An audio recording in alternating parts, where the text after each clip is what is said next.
Good evening and thanks for joining us. I'm Bruce Frisco. It is Friday, the 13th day of March.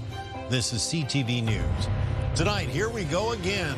Fuel prices continue to rise amid the Mideastern war. A shocking statistic, child sexual exploitation up almost 350%. And 40 years and still going strong, celebrating the iconic Barra MacNeels. Live from our Maritimes News Center, this is CTV News. Here is Bruce Frisco. Good evening. There is every likelihood Nova Scotians will be paying more for gas after midnight. The interrupter clause is kicking in again, almost certainly raising prices in line with what other Maritimers are paying. CTV's Derek Haggett crunched the numbers for us. Yesterday it wasn't this high, and it went up a lot. It's just a lot of money, and some of us really don't have all the funds in the world to take care of the price of gas. Regular self-serve in the province jumped by 7 cents a litre this morning. As the war in Iran and international instability continues, so too does the volatility of gas prices. Well, it's definitely putting the price of fuel through the roof, but it goes up, it comes down, so it doesn't really change us. Customers know they just have to pay it. There's no way around it. I have to drive like 15 minutes on the highway every day to go to work, so like it or not, like that's half an hour back and forth, so it's a lot of gas. It adds up. In Nova Scotia, regular self-serve stayed the same, but the interrupter clause will once again be invoked after midnight, meaning the prices of all grades of fuel will be adjusted. On Prince Edward Island, the price of regular gasoline increased almost 3 cents today. The province is switching to twice-weekly price adjustments on Tuesdays and Fridays until further notice. I think it's time to modernize our thought about regulated prices, and given the advent of the internet, it's been around for a couple of years, maybe much easier to go back to what really did work, and people can judge for themselves and allow competition. Derek Haggett, CTV News, Moncton. As much as consumers are unhappy about pump prices, the situation is far worse in the country. These group of calves here get fed once a day, sometimes twice a day. Farmers are preparing for spring seeding, and fuel prices have reached really unprecedented levels. Diesel up 56 cents a litre since spring. Budgeting is becoming a bigger and bigger part of the job. We try to as much as we can, but everything still needs to be fed, and everything, we have mainly livestock, mainly cattle. Petroleum underlies everything that we do, right from fueling our tractors to planting our crops to even inputs into the materials that we use for packaging and that sort of thing. Manning says farmers would dearly love to see some stability before they start getting busy in the new season. Get the Maritimes top stories, breaking news alerts, and watch live. Download the CTV News app. RCMP in Nova Scotia have issued a warning about a high-risk sex offender who is wanted. 45-year-old Patrick Celestine Hislop has multiple criminal convictions for sexual offenses, including sexual assault and sexual interference involving a youth. Hislop is wanted on a province-wide arrest warrant for failing to comply with a release order. If you spot him, you are urged to not approach, but rather call police. A significant fire in a residential neighborhood in Dartmouth today. Crews dispatched to a duplex on Kennedy Drive just before 2:30 p.m. where they found a working fire on the main floor with flames visible through a window and door. Firefighters Union says everybody got out safely, but a family pet died from smoke inhalation. Damage was extensive, and crews remained on the scene for several hours to snuff out possible flare-ups. There is no word tonight on a cause. A driver taken to hospital after a crash in Nova Scotia's Annapolis Valley today. This one happened during the noon hour on Highway 1 in Coldbrook. A Volkswagen Jetta left the road and wound up right there, as you saw, in the river. The driver, who was alone at the time of the mishap, was rushed to hospital. There is no word on a cause. We have a correction to make for you this evening. Last night, we reported on recent thefts of Pokemon cards in our region. We wanted to clarify the police are looking for this man in connection with a smash and grab theft at a Walmart in Cole Harbour on Monday night. If you've got any information related to the crime or the suspect, contact RCMP or Crime Stoppers. A new long-term care home near Fredericton is welcoming people and ever so slightly easing congestion at the city's hospital. CTV's Avery McRae explains. The town of Oromocto now has a long-term care facility to call their own. All seniors in New Brunswick, we want them to be at the safe place, at the safe area. They will have so many activities with the nursing home without walls. Maple Ridge is a brand new 60-bed nursing home being operated by Enhanced Living. It's the first nursing home the PEI company has opened in New Brunswick. We opened on time, on budget, with no change orders, so we're pretty proud of that. If we had an opportunity to do this again in New Brunswick, we would be all for it. More beds are desperately needed in the province.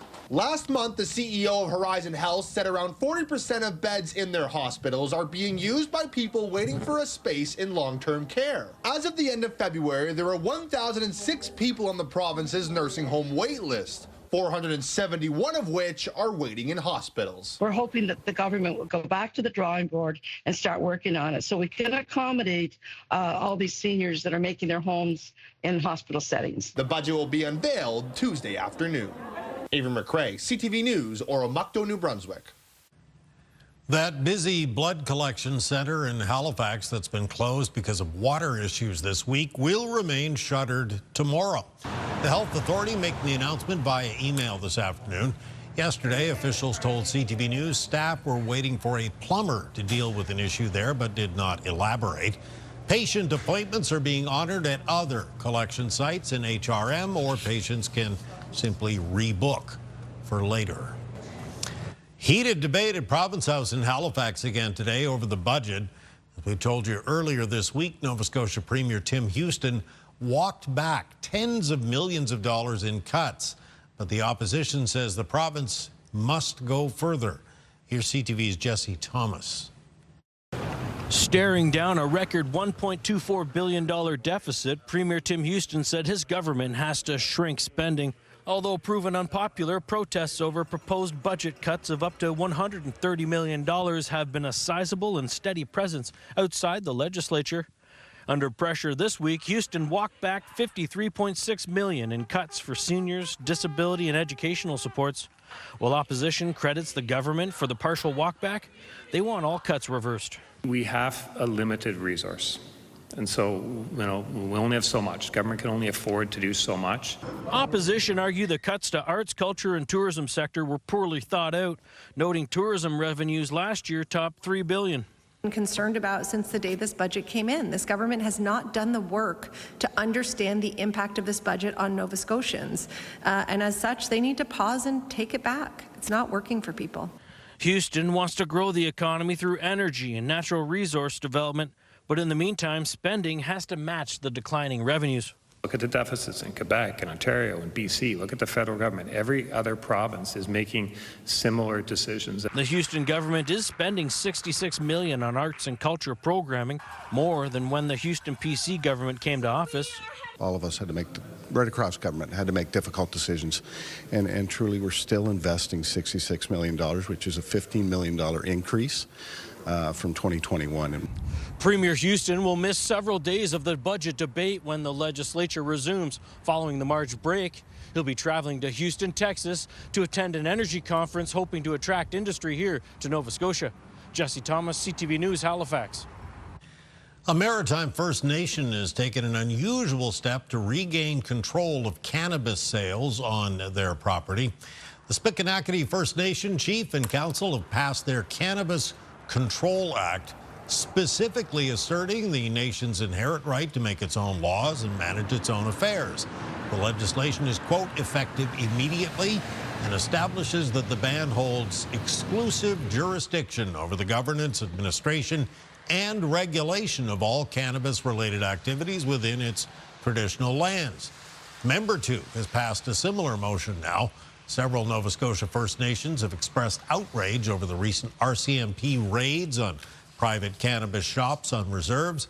The Justice Department ordered the crackdown, arguing the government-owned NSLC is the only legal retailer for cannabis in the province.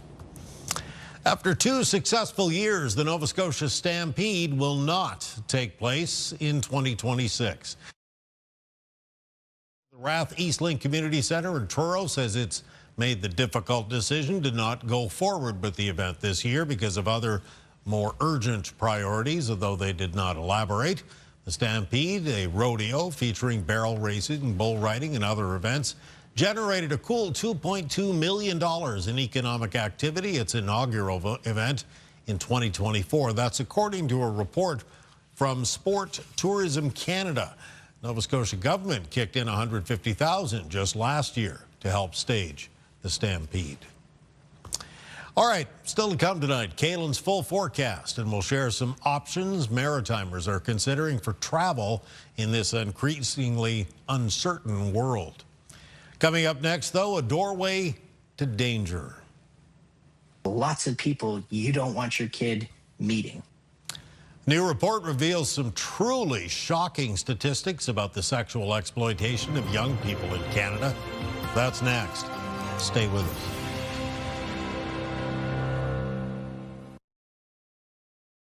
Mornings with Aaron and Peter. Aaron and Peter's payroll is back, and it's the easiest job you'll ever have. Register now at move100halifax.ca and then listen for your name Monday at 8. New numbers reveal a shocking rise in online sexual exploitation. The report, in fact, paints a picture of Canadian children at risk from threats on devices they really can't seem to live without. CTV's Emma Convey has details. Screen time for kids means entertainment, self-expression, and connecting with friends. But it could also be a doorway to online danger. The biggest problem that we have is that these platforms were developed and put out there and published with no child safety built into them whatsoever. Whether it's social media apps or video game platforms, many can lead to problems. Statistics Canada released their latest data on online child sexual exploitation. It found that despite a 16% decrease from 2023 to 2024, the rate of online child exploitation has risen by 347% since 2014. In most cases, involve girls. The iPad is a world of conversation with lots of people you don't want your kid meeting. RCMP too have seen an increase. What we see generally would be people online sharing child sexual exploitation material. As well, it would be children self-exploiting. A lot of cases of sextortion, so where people are manipulated, children are manipulated online. They think they're speaking to someone their age, and they may share an intimate image or a nude image of themselves, and then someone threatens them. Corporal Edwards says if your child is secretive around their device, it may be worth having a conversation. Emma Convey, CTV News. Okay, thank you, Emma. We'll take a quick little break right here, but when we return, it's your complete maritime weather forecast. Another weekend upon us now, and a little bit of a mixed bag the way it looks. Kaylin will tell you all about it in just a couple of minutes' time.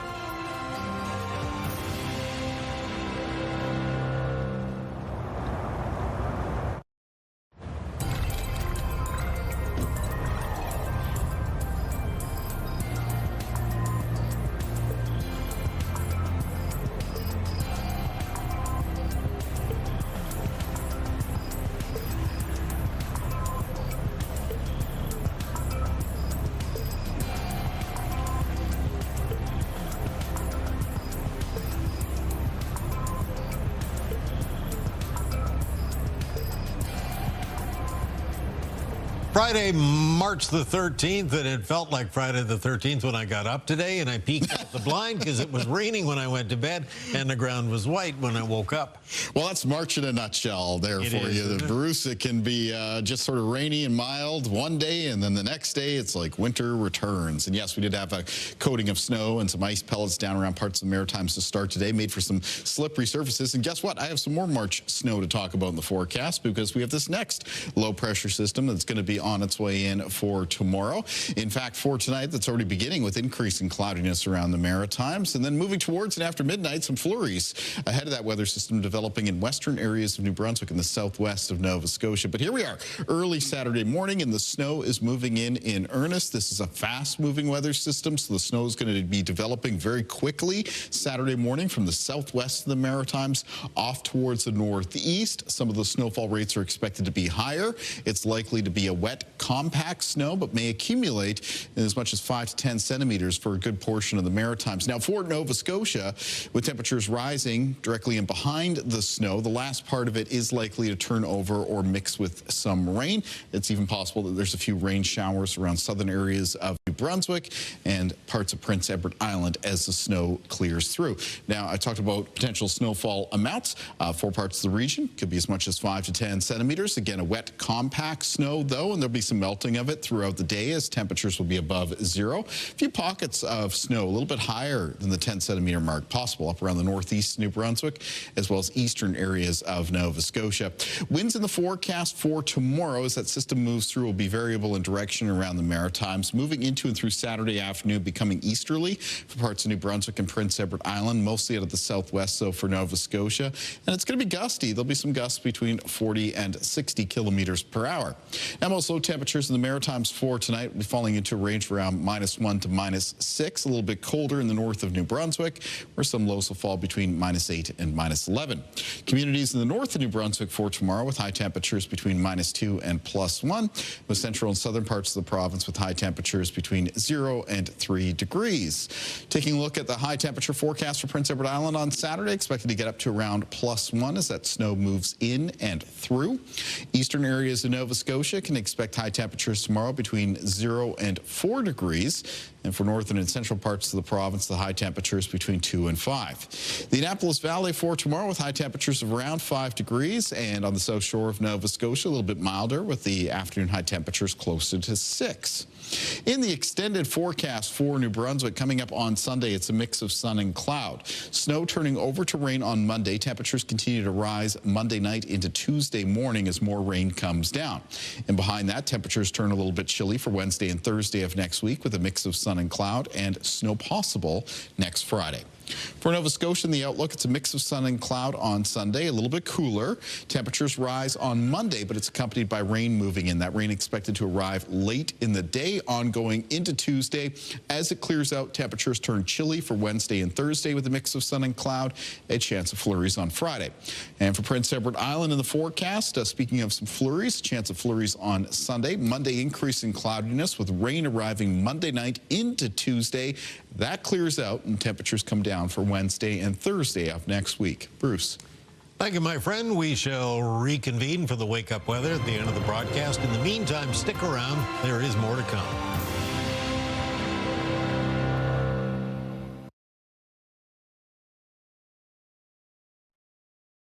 News doesn't wait, and neither should you. At home, at work, and on the go, stay connected with a team you can trust anytime, anywhere. CTV Atlantic and ctvatlantic.ca. Watch live on Crave. The #1 morning show in Halifax. Turk, Megan, and Amateur Alex. And home to the biggest artists. Halifax's #1 hit music station. 101.3 Virgin Radio. This month, many Maritimers hope to trade all the snowbanks for sunny beaches, but recent uncertainty in Cuba and Mexico have taken those popular destinations off the list for a lot of people.